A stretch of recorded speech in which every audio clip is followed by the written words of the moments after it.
Wala ng buhay ng matagpuan sa creek na ito sa Sitio Duhub, Barangay Bahong La Trinidad, Benguet, pasado alas 12:30 kahapon, August 17. Ang lalaki, positibong kinilala ng mga kaanak na isang 58 anyos na construction worker sa bayan. Ayon sa kaanak ng nasawi, 2 araw na daw nila itong hinahanap. Hindi raw kasi ito umuwi matapos makipag-inuman noong Sabado, August 15. Kami nga ito gamin nga gigyan mo. Tapos in bagada idi agsapan ti man di ma mapukbukam nagnirbis mo binadakan di kadwak gamin mo ni pan gamin. Nabadukan na ring mato di saka na iso nang kitaan mi. Yung cause of Sa investigasyon ng La Trinidad PNP, lumalabas na posibleng nahulog ang biktima sa creek. allegedly itong flashlight, itong spotlight ng victim is nahulog doon sa bridge.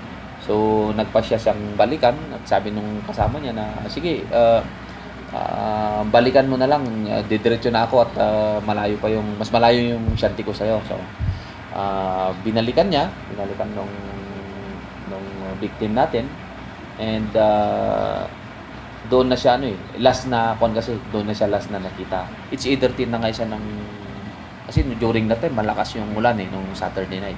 It's either tinangay siya ng agos ng tubig or nahilo siya nung time na yon. Pag malakas ng ulan, talaga nga po ang tubig. Sa ngayon, isa siya sa 15 nasawi sa Benguet dahil sa mga nagdaang bagyo at umiiral pa ring habagat. Angel Arquero, RMG News. Di nakita yung basta yung nag-blow